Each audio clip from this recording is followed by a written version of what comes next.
We back and we back. Zeus P, Tank Juice. Let the light in, man. It's the 2-hour lunch break, dog. I'm locked in. So turn your speakers up a notch and grab the white gin. And when I'm on the road to the office or the crib, it's Big Zeus, St. Jude, the ones I wanna hear. This is that 2-hour lunch break live from Lady Bird J Lake. Coming to you live, putting on for the city. This is that 2-hour lunch break live from Lady Bird J Lake. And it's coming home to Texas. It's coming home all the way to Austin, Texas, baby.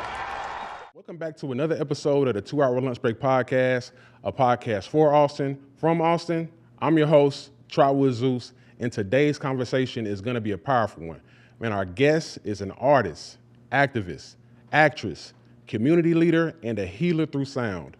Born and raised in Oakland, California, and now rooted here in Austin, she has spent nearly 2 decades using music as medicine, centering healing, love, truth, and intentional living. Her journey includes community organizing, youth empowerment, navigating loss, motherhood, and rebuilding her life through purpose and faith. Whether she's on stage, in the community, or in the studio, her work carries frequency, not just bars. Today, we're going to be diving into her Oakland foundation, her leap of faith to Austin, her experience in the ATS music scene, how she stays grounded mentally and spiritually, and what she's building right now. Please welcome to the show. We got Queen Deelah in the building. Whoa. How are you doing today? I'm going to take you around just to introduce me. That was phenomenal. Thank you. I appreciate that intro. Gotcha. I appreciate you. That was really awesome. But yeah, I'm happy to be here today. All right. Some of my good friends got an opportunity to come up here and bless the mic. So Oh, yeah. I'm happy to be in the number. Oh yeah. So I want to say, number one, I think I told you this off air. Thank you for taking time out of your busy schedule. You know what I'm saying? You're a woman of many attributes. You got a lot of pots on the stove. So, thank you for taking, a few minutes away to come pull up, and chop it up with us, right? Absolutely. So now that I got you here, right, let's go ahead and dig into your background, right? So, Oakland, California, right? So I know, reading into your story, you grew up in Oakland in the 90s, in the 2000s, and it was a pretty complex time in the city during that time, right? Yeah. Kind of talk about your experience growing up there. Yes, growing up in Oakland, California, what a beautiful time, to grow up in the 90s where there was so much creativity and innovation happening in the Bay Area, where the music, on the West Coast was thriving. It was a fun time in the 90s, my childhood, extraordinary. Can write movies. When I say movies, Right. on it, because I just took away so much from my childhood and the way that I was brought up in Oakland, California, particularly in Sabrani Park. And then when we started to go into the 2000s, it got a little bit rough, And so a little backstory about the neighborhood that I come from. Right outside of the neighborhood that I'm from, Sabrani Park, between Sabrani Park and Brookfield, that's where the Panthers first started to congregate. Okay. Yeah. Okay. Right on Douglas Street. Gotcha. And so this is a rich history Right. in Oakland, California, and obviously it touched many people around the world. And so the solidarity within our communities, particularly on that side, is like no other. I grew up in a really structured community foundation, with families that have lived there 60 plus years, Right. And so my grandparents, they grew up, and then our parents grew up, and then me and my homies grew up, and then now some of our kids, A real community. A real community. And so I'm grateful for that upbringing. Yeah. And like I said, in the 90s, heavy on it. The elders stayed on it, but as the younger generations kind of got away from some of those teachings. you can see a shift in the 2000s. And not to say that the murder rate and things weren't happening in Oakland in the 90s, because it absolutely was. Yeah. But I can only reflect on it from being a teen, coming up in the 2000s, and the hyphy movement was full-fledged. It was a lot of energy. But what I remember particularly as a young person, especially as I started to learn about myself as a young person, that a lot of the culture in Oakland wasn't reflective of the Panthers at that particular time. Okay. That a lot of my peers didn't really know the legacy of the Panthers, even though some of their family members were Panthers, you know?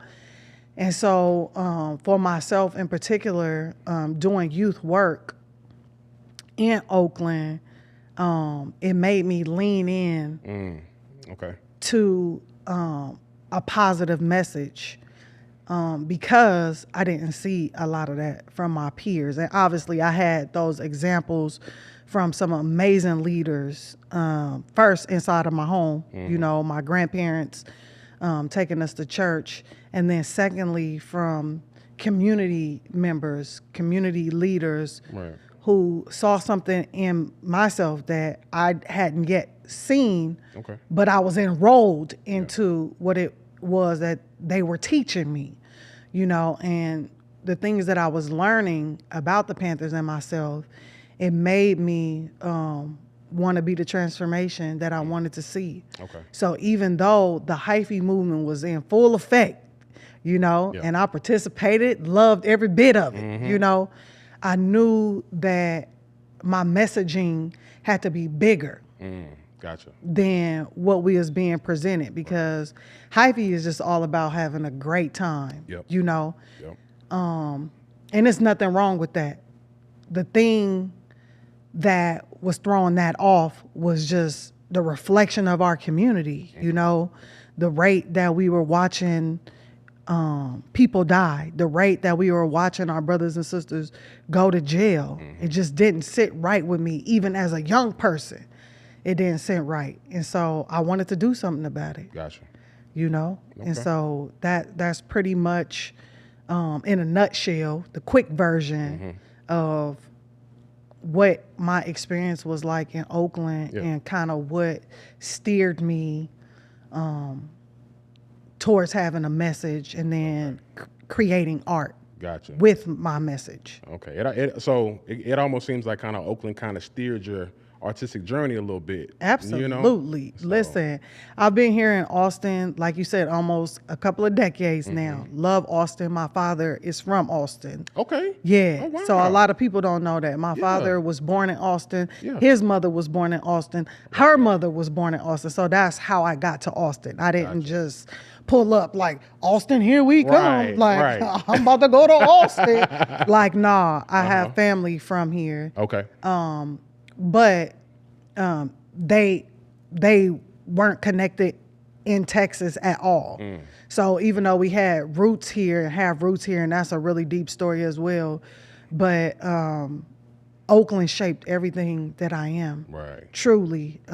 Austin created a safe space for me. And we could talk about that more, but everything that I am is town business, and I let people know, like, you know, if it wasn't for Oakland, you don't get the version of me that you see today. And I'm so grateful for my community and my home place for that. Gotcha. Okay. So, you know, I was doing some research into your story beforehand, and I saw that you had shared that you had like a pivotal moment in middle school that shifted your life. Right, and I think it was something like you were removed from your environment and kind of forced you to transform.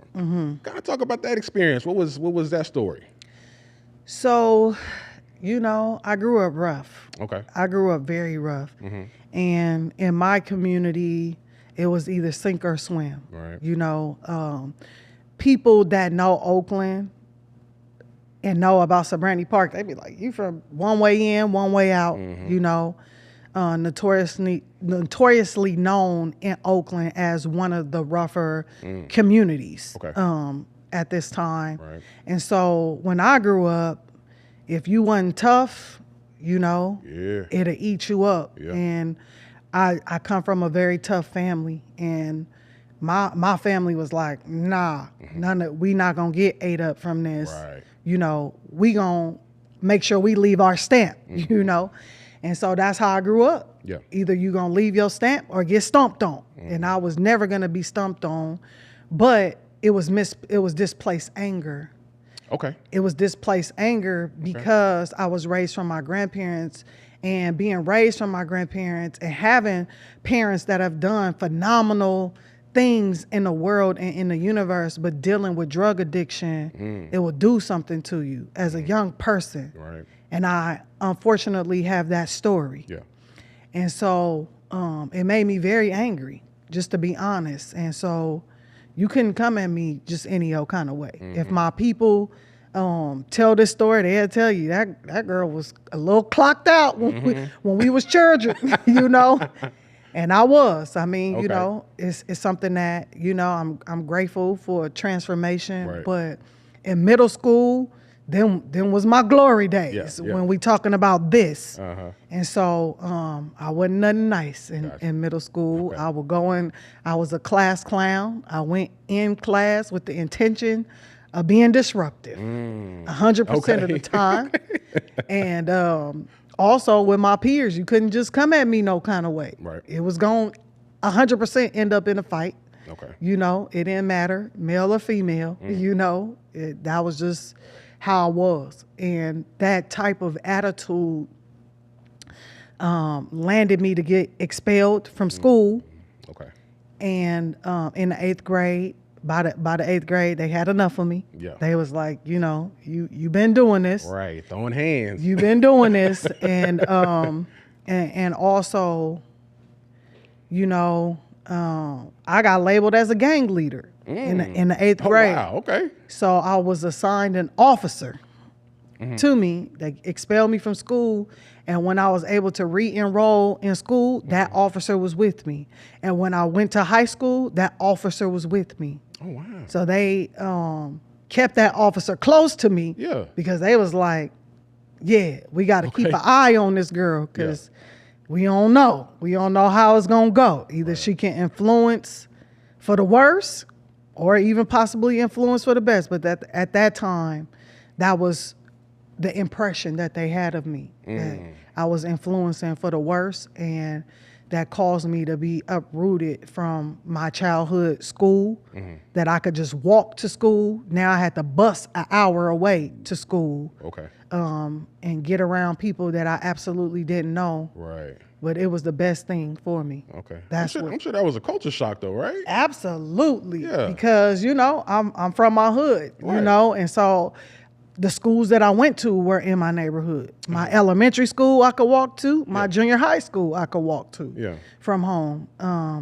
But when I got kicked out 8th grade, it absolutely was a culture shock because I was not used to not being around people that I've known my whole life. Right, yeah. You know, now I got to open myself up, you know, to learn the environment, you know, make sure that I'm safe, you know, for several reasons, because now I'm going into different territories and certain communities don't like my hood just based off, you know, the history. So that was a real thing. But I thank God that I was able to navigate that and a shift happened. But yeah, my 8th grade, my middle school days were real tough. Gotcha. That's amazing. I mean, hey, you here now though. I am. That's what matters. I am. You know? I was gonna say, so let's shift gears a little bit, right? Let's talk about your musical journey. I know earlier you were talking about Oakland kind of being like a catalyst, you know, as far as like you were kind of seeing like, you know, it was certain messages that weren't being put out from the city during that time, right? As far as like, you know, kind of hyphy, kind of lacking a couple of things. And I noticed in your music, you kind of, it's like two parts. It's like part poetry and part activism, right? How did that evolve into your music, kind of using that as a tool in your music? So I would say my musical journey started at City Hall. Okay. I was in an organization called Oakland-born. Kids First. Okay. And we would speak up against injustice that was happening within our community. For instance, we have a test called SAT-9 test in Oakland. Right. And the SAT-9 test, at that time, we as youth felt like it was biased. It was only in English and Spanish. Yeah. And if you know anything about the Bay Area, it's very diverse. Right. It's one of the most diverse places in the world. I can count on that.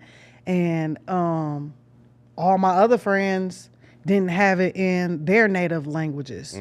So me and some of my peers, we mobilized to talk about how it was a biased testing system. Like, you know, you're not creating success from the youth because you don't even have it in their native language. You're setting them up for failure, you know? So when I would go to City Hall and we would do these testimonies and I would hear my peers do testimonies, I didn't want to just do a testimony. I didn't want to get on the mic and say, hi, I'm Fadila, I'm a young person, this is how I feel. It was my poetry, you know? Okay. So I went up there and I would speak my poems. And the more that I would go to City Hall and do this work, I was like, man, we're our revolutionary music. I know we got this hyphy movement, but like, where's the music to reflect this work? And I just didn't see it in a popular way. And so because of that, I was like, I got to make it. And so that's what me and my peers did. We created our own hyphy revolutionary soundtrack because we knew you had to be hyped about the things that you wanted to see to shift. You had to have that same energy, but we just had to come with a message. So I would say my poetry, revolutionary voice came through me testifying at City Hall. That's awesome. I love that. Like, you know, so I was going to say, right. So as far as, you know, being an artist in your musical journey, you know, you're also, you know, a woman MC, right. In a space that may not be the most friendly, can oftentimes be male dominated. Right. How have you been able to persevere in light of all that? Because that's a pretty difficult path to take, you know? I've been able to persevere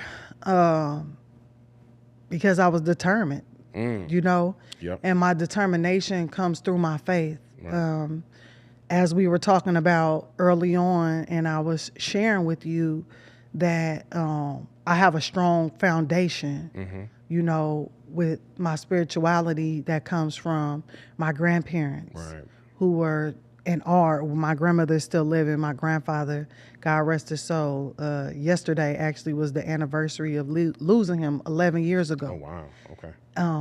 And they took us to church faithfully and made sure that we knew about the goodness of God, but also had a community around us, you know, to help us know that we can do it. So when I put my mind and set my mind on anything, I'm determined to do it. It doesn't matter what it is. Gotcha. It don't matter what it is. If you know, if I had not gotten to a car accident my senior year in high school, I was going to the WNBA. It wasn't nothing that you could have told me that wasn't going to manifest. I mean, truly.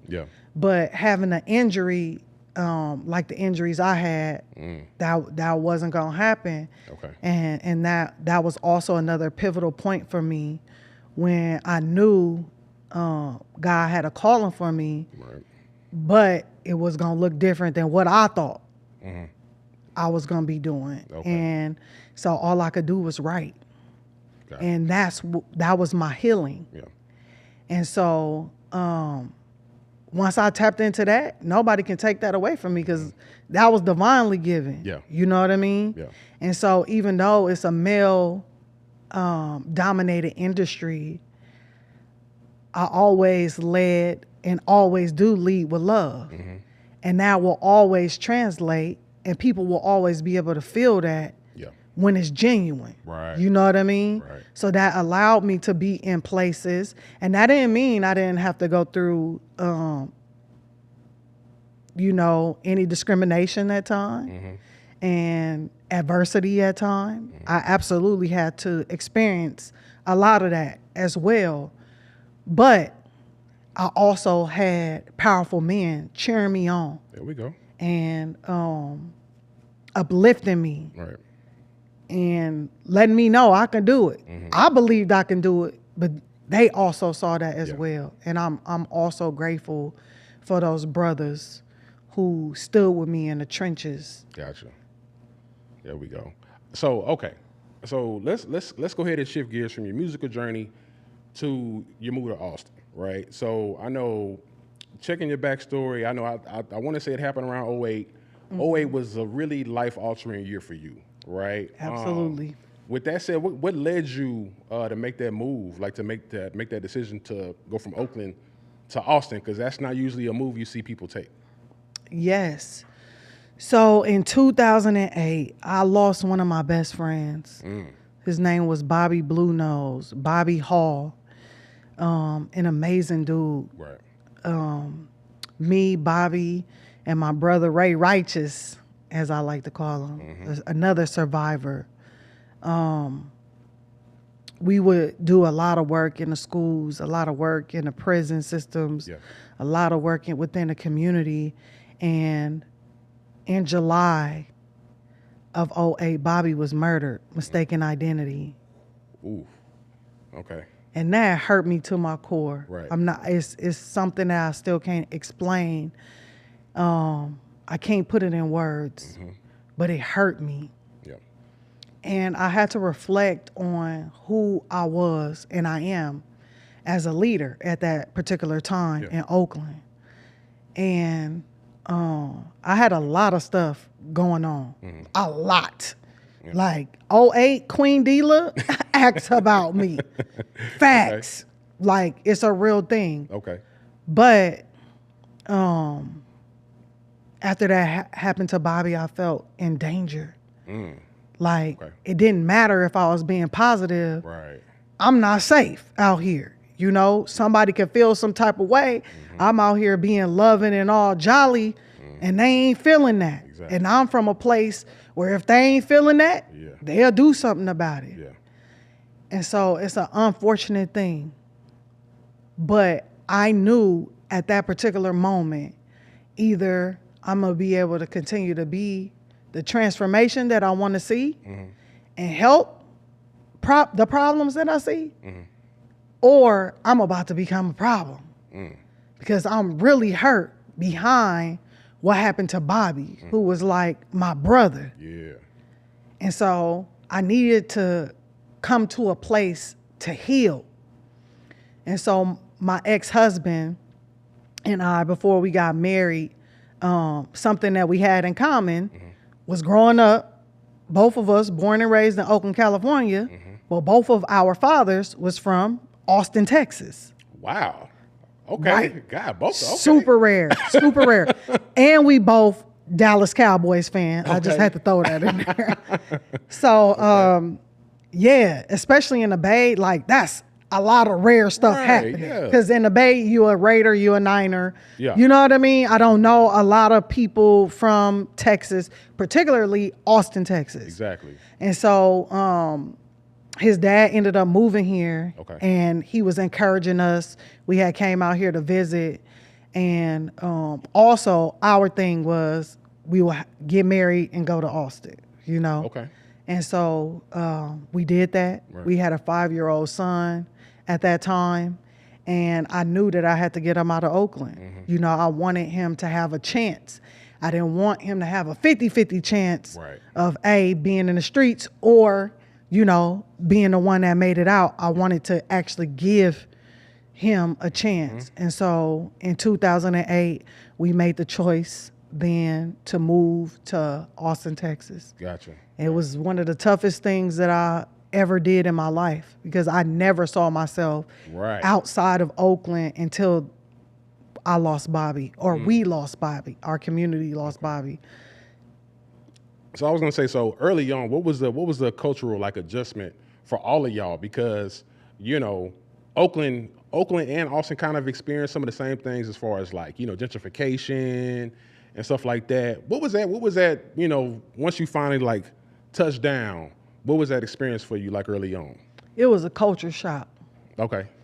And I was sad for a long time. Right. You know. Right. I still got out here and did what was needed.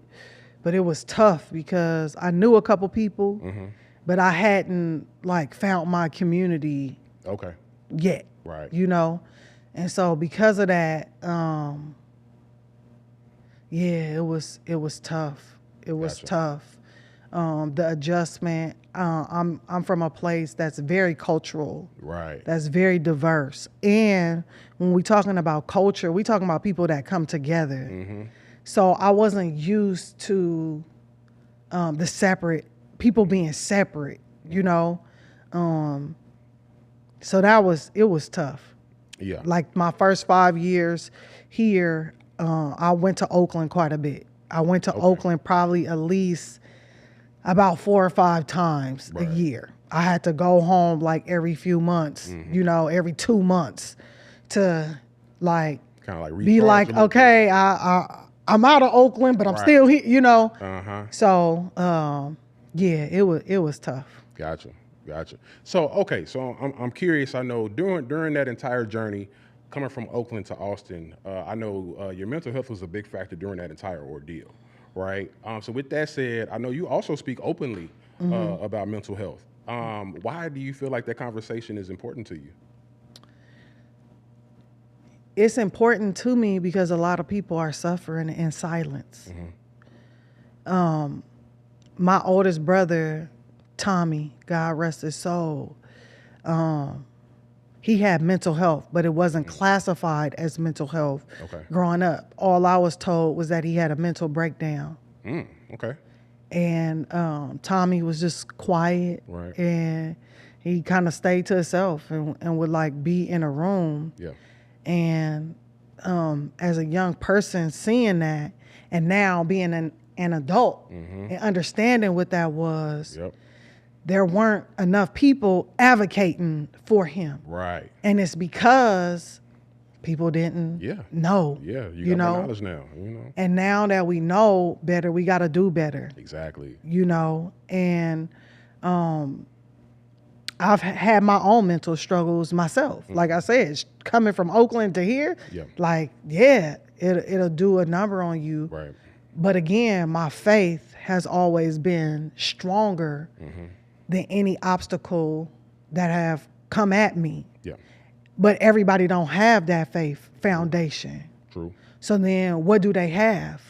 You know? Right. And so it's important that we have these conversations to give people the opportunity to select the spaces that they see themselves in to heal. Right. By normalizing this conversation. And unfortunately, I lost 2 brothers to mental health. My oldest brother on my daddy's side and my youngest brother on my mom's side out here, you know?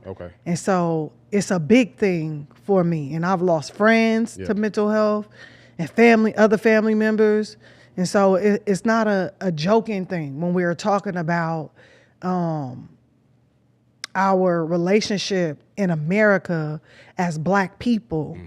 You know what I mean? Like I said, I'm somebody who survived with parents who, you know, battled drug addiction and what that does to you. You know what I mean? And so I'm just thinking about how many of my peers don't have the platforms, how many of my peers didn't go through the training that I went through to be able to be courageous enough to speak out about what I'm going through and then speak up for my peers. You know, we got to have this conversation because we're losing people to these institutions that don't service us. True. Yep. We have to create our own medicine. And if we don't create that and we keep allowing other people to tell us what we need, then unfortunately, I believe that we're going to see an increase in mental health issues within our community if we don't start to speak up and create space. Okay. So okay, so piggybacking off the last question about mental health, you've shared 3 anchors, right, that you use. I know it's like diet and exercise, prayer and meditation, and I want to say I think it was positive mindset, right? Out of those 3, which do you feel like has been the most transformative for you? It's a combination. Okay. Prayer and meditation keeps me grounded, in a way like no other, Right. But if your diet off, it will throw your prayer off, True. throw your meditations off. Right. You know what I mean? That exercise keep your energy up.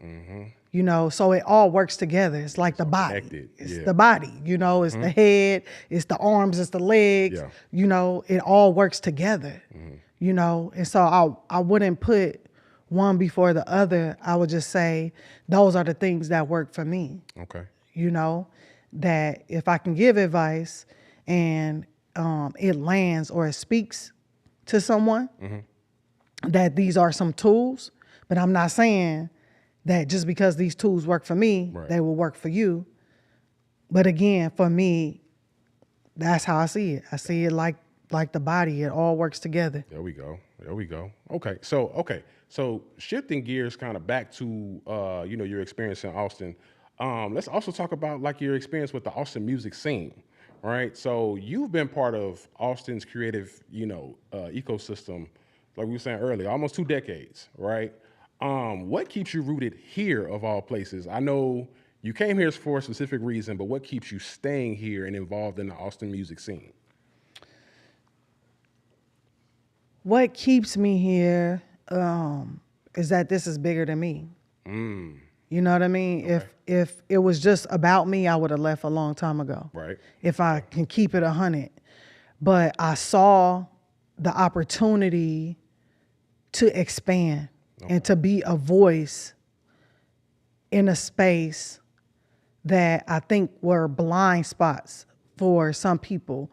What I mean by that is the West Coast is fast paced. Right. The South is real chill. Yep. You know what I mean? Yep. And so some of the stuff that we were doing on the West Coast, I didn't see implemented down here. Okay. Some of the things that were happening on the West Coast also weren't happening down here. Okay. So when I got on the scene out here, my intention always was to be a team player. How can I play my part with like-minded individuals or collectives that want to grow and expand what Black art looks like in Austin? Because I immediately saw how separated it was. They talk about it being the music capital of the world, but I didn't see a lot of Black art being lifted up when I came here in 2008. Right. I heard all of the other genres doing their thing, but hip hop, R&B, soul, funk wasn't really making the waves that it should. Yep. And as I started to meet amazing artists, I was like, what's going on? I'm talking about people born and raised here. People that have done amazing things for this city, but not getting the notoriety that they deserve based off of the constructs of the city. That goes back to, some of the, racism, that is within the fabric of Austin makeup, unfortunately, that I had to learn from my ancestors.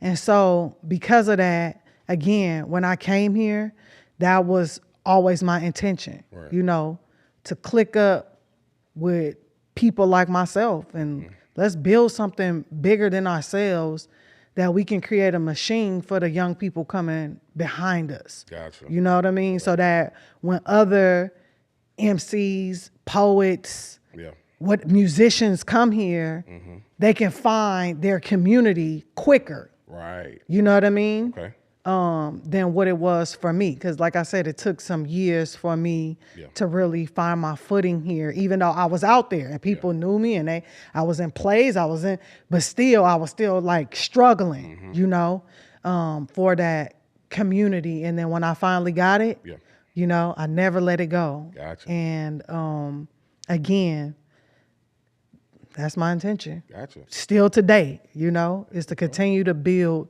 community. Okay. So I know building community is a really big priority, right? I know you were talking about you had issues with that early on, like when you first got to the city. But since then, you've definitely kind of overcome that, right? Now, with that said, Absolutely. who have you been, what specific people have you been able to find community with since that time?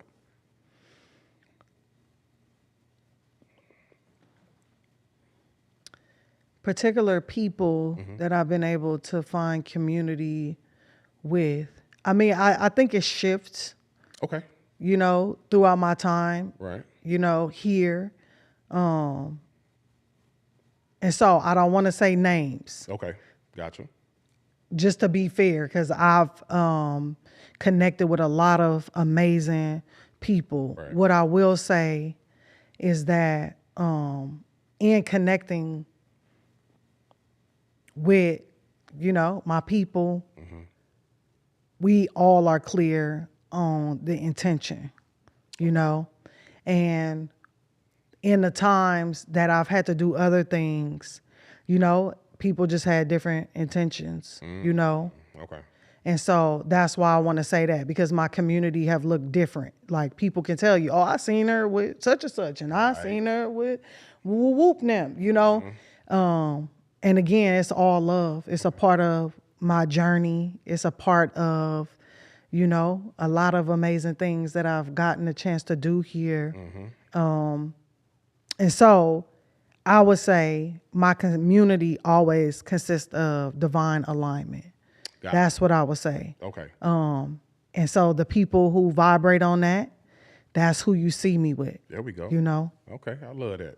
Okay, so let's go ahead and switch gears. Let's talk about Power of Love, right? So I know Power of Love, you partner with Exotic Links, right? And on the Power of Love accessory lines. How did that collaboration come together, and what exactly is Power of Love? So Power of Love is actually a song. Okay. That myself and my brother Chameleon, long live Chameleon, my brother, who also moved here from Oakland, California. And like I was sharing, he struggled with some mental health. Right. And unfortunately, we lost him to suicide here in Austin. And he went missing. We found him in Hippie Hollow. And he went missing for 21 days. Well, on that first day, February 6th, when we found out that Chameleon was missing, that is my sister Tracy of Exotic Links' birthday. Okay. And so, unfortunately, 3 months later, Tracy lost her father to suicide. Oh, wow. Okay. And so now this is a big deal. And Tracy has always created custom accessories for me throughout the years. But we knew that at that moment we was called to do something bigger. Okay. So we stopped calling suicide. We started to call it surrenderance. Okay. Gotcha. To create a language that people can resonate with. Right. You know, for our loved ones, it got to the point to where they surrendered. You know, they surrendered themselves, and they couldn't see the other side. And so the Power of Love is a song that myself and Chameleon wrote for our cousin, actually. Our cousin Krista, who lost her son to a train accident. Okay. And it really hurt us, you know. Right. And we wanted to do something special for Krista, for our other loved ones, because we shot out other loved ones in that as well. that were close to us as a love note, that no matter what you're going through in your grief, we are here for you. And that's the power of love. Okay. And so we took the power of love song and created an accessory line. So the power of love glasses is what you see me have on. And you see they don't got lenses. Right. And it's because we see life through a spiritual lens. Okay. You know. Right. So we don't need the glass Yeah. to see what it is that the divine has called us to do at this time, Gotcha. which is speak up for our loved ones, again, who are struggling, you know. And unfortunately, that was something that connected Tracy and myself. We create crowns as well. Okay. And so they have crystals, intentional crystals in it for, you know, chakra alignment. So whatever Like that. resonates with you around it. So we Yeah. infuse the glasses, the crowns with crystals. And again, the intention is to put out that positive frequency and let people know it's okay to be unique. It's okay to dare to be different, Right. you know? And so that's how the power of love accessory line manifested. We are still, you know, manifesting what that will look like. You can find power of love more in Oakland because the designer is in Oakland.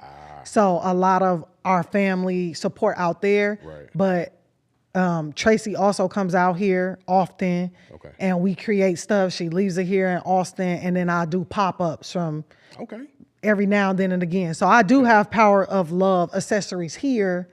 I'll do a pop-up from time to time with some of the accessory line.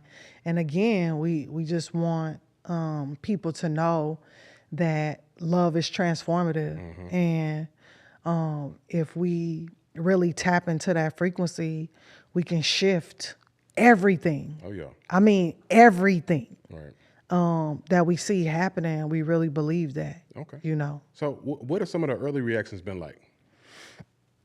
I'm sorry. Can you please repeat No, that? say what have some of the early reactions been like so far? Of the power of love? Yeah. They love them. I've seen so many people, I mean, you know, create their own version of it. Pop their lenses out, you know, and that's the intention.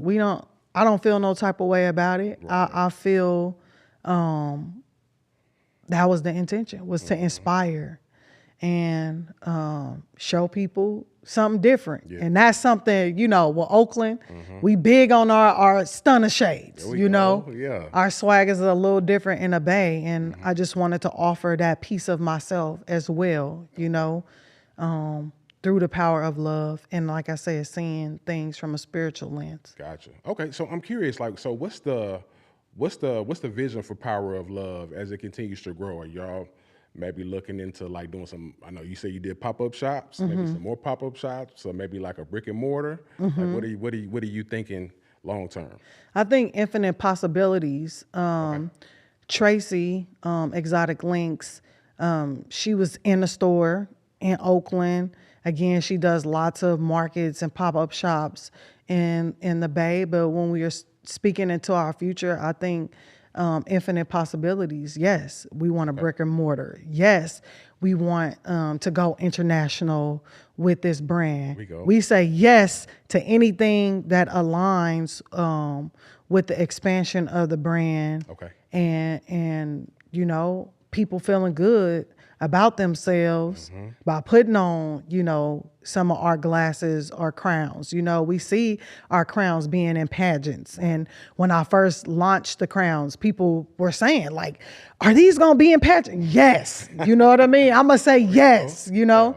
And again, it's going to take some work to do that. And so, yeah, we working towards some amazing things, but right now we just, you know, working with what we got right now, and you know, we want to mass produce Power of Love. You know, have work with some companies that can help us, you know, with the custom frames and different things that we work with that make the Power of Love unique. Got it. Okay. So I'm curious, right? So shifting gears a little bit, talking about the future, right? So I know you got, your Power of Love. I know you've done activism. You got the music popping. With all those different things, you're also a mother and a partner as well. All those different things, right? What does the future look like for you? Like, we talking about possibly more music projects, or maybe like a tour or performances, or what does that look like for you? The future looks like staying present. Okay. Got it. And so in me being present, I desire to make more music. Okay. I also desire to continue to help create platforms for my fellow artists to get paid fair wages. Ooh, I love that. Okay. So since people have not been seeing me on the forefront as an artist, that's what I've been doing. Because I think that is equally as important. Right. If we're not getting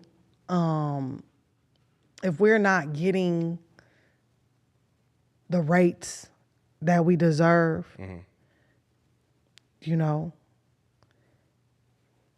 it can be discouraging. Gotcha. And so that's something that I desire to do. Yes, I desire to tour, but it's going to look different. Right. And I'm not going to tell y'all how that's going to look. Okay. So y'all going to have to be present. There we go. When that drop. Tap you tap in. And I actually got a song called Tap In. Okay. Either tap in or tap out. Right. Well, nobody talking about tap in before that. But anyway. There we go. But yeah, it looks like me just continuing to push forward. I would never put myself in a box because I even surprised myself,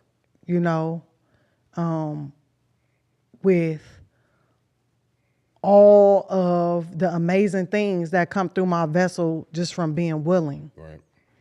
And so because of that, again, I feel like sky's the limit, infinite possibility.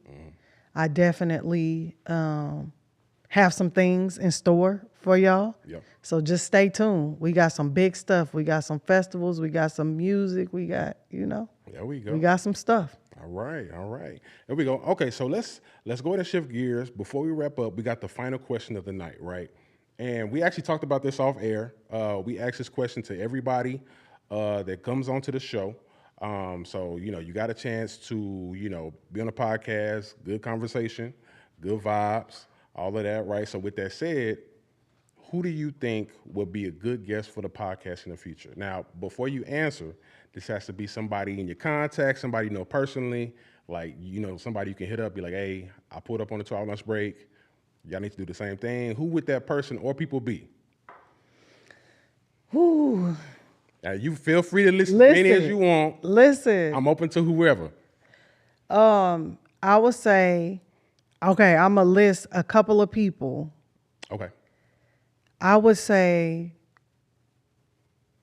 getting stories from somebody like one of my good sisters, Saida Williams, who has been based in Austin over a decade as well. And she had the opportunity to tour with Little Malcolm, who was Malcolm X's late grandson. Okay. Getting stories like that. Yeah. Getting stories from Don Burnside, who's also someone who moved here from New York City, Right. and is doing amazing things in a community to make sure that there are spaces for the art. And that, again, artists are getting paid fair wages. I would say people like Mr. and Mrs. Smith, that's their real name, Yaki and Michaela. Okay. Michaela, phenomenal actress, director, producer. Yaki, actor, director, filmmaker. Okay. Doing their thing out here in Austin as well. Yeah. And so I can keep going because I know some amazing people doing amazing things. Tia Boyd. Okay. Twerk Time Tia, Right. or Poet Tia, or, the photographer Tia. Capture those stories. Yeah. Or her husband, Devin Boy, Saisoon, Right, poet, producer, MC, you know what I mean? Right. So like I said, I can go on and on because I know some phenomenal people. So for my friends, I didn't name y'all, but know that I see y'all and I love y'all and we're thankful for y'all work. Right. Hey, it's still a solid list, so I'm not complaining. Okay. I'm good. I'm good with what you gave me. Thank you. So I was gonna say before we wrap up, let's plug your social media handles, your websites. Where can everybody find you? Where can everybody find Power of Love and your music?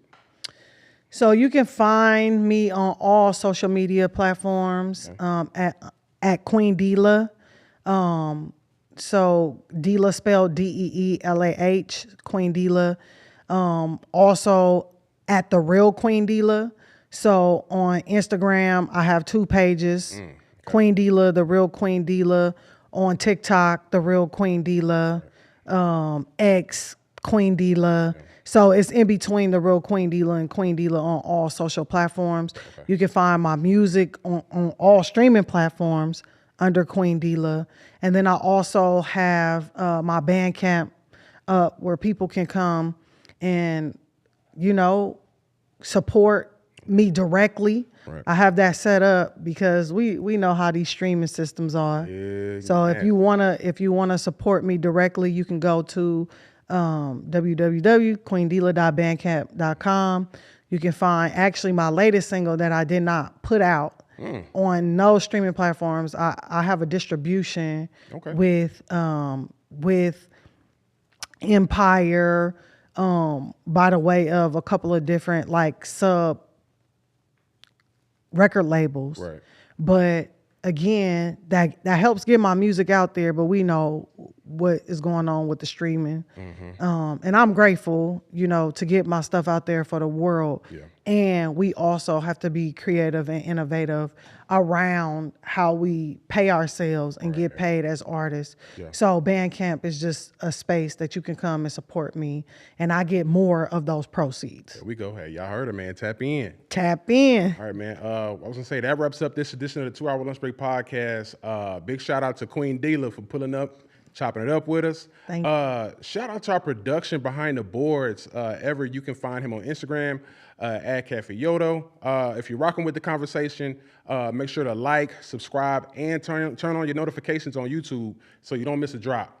New episodes of the 2 Hour Lunch Break are streaming every Thursday on all DSPs, and you can follow us on Instagram and X at 2HLB Pod. Austin, we do this for the city, a podcast for Austin from Austin. Thank you for tuning in. We out. Peace. Hey. And it's coming home to Texas. It's coming home all the way to Austin, Texas, baby.